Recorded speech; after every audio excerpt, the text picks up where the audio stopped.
goes by many names: shisha, hookah, water pipe, but whatever you call it, smoking it inside anywhere but your home is illegal in Ottawa. So if shisha bars are illegal, why are there still so many? I was working in Ottawa's south neighborhood of Blossom Park, and that's where I kept hearing about this underground shisha culture.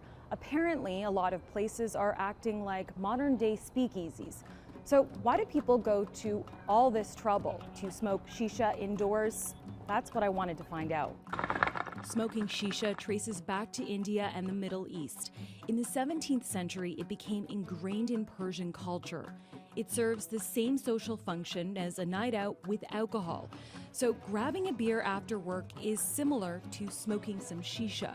But in 2006, the city shut down all forms of smoking in public places, including shisha bars. Smoking shisha is actually very common in the Middle East. Specifically, I'm from Lebanon, but essentially any restaurant or any establishment you go to in the Middle East, specifically Lebanon, Dubai, those are just the places I've been. Every single one actually serves shisha, so I would say it does hold a cultural significance in the Middle Eastern diaspora. It's like going to grab a drink with a buddy. So essentially for us as Arabs, specifically Muslims, we don't drink. So therefore, since drinking is prohibited, we smoke shisha at gatherings. So my goal was to get inside a shisha bar to find out what it's all about. I spoke to a lot of people. Many did not want to go on camera because bylaw is cracking down on them. What I did find out was that some places act like a private members club, meaning only members can enter. So those people say, like if we can avoid exposure and avoid the headache of going into court and, they just try to make it as hidden as possible. They just to stay away from, they don't want problems, otherwise they wouldn't open, Have you gotten tickets from bylaw? No, not yet. Not yet. Fadi Latif helps run this lounge. He allowed me to film before they opened for the night. He says his place flies under the city's radar. The only way inside is by word of mouth. This used to be the vibe at Lebanese Palace, back when smoking shisha at a restaurant or cafe was legal. You cannot get a seat in this place. You had to line up outside to be able to get in here. Once we gave up the shisha and we stopped, we challenged the city on that. My only downfall is the landlord has it in the lease that I have to follow whatever the city bylaw. So that shut me down. When I was working, I had employed about 40 people working in this place on a payroll. They were paying taxes. And every shisha that we sold, we paid taxes on top of that.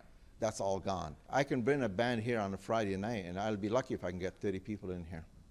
Because by 10 o'clock, 11 o'clock, everybody's gone to the shisha bars or the underground shisha. I spoke to bylaw. They tell me there are 13 businesses that haven't been complying with the smoking bylaw. But on the streets, I'm hearing there's a lot more than 30 places. Sometimes the doors will be locked. They won't permit us entry. There are new locations. We have seen some shut down and not come back under, because we have seen that as well, where a location will close down but come back under a different name with the same owners. However, there are certainly, yes, a few new locations that we just came across last fall that are new confirmed locations, so we are following up those enforcement actions now.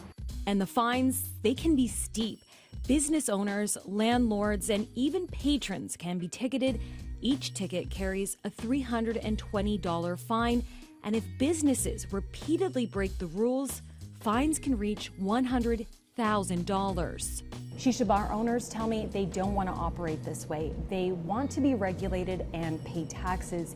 They tell me places like this aren't going anywhere, and the longer they go unregulated, the higher the safety risks are. And I was willing to pay for a permit up to $2,000 a year for the city of Ottawa, and I was willing to send my staff to go to take a course, the safety course for all this, but they took that all away from us.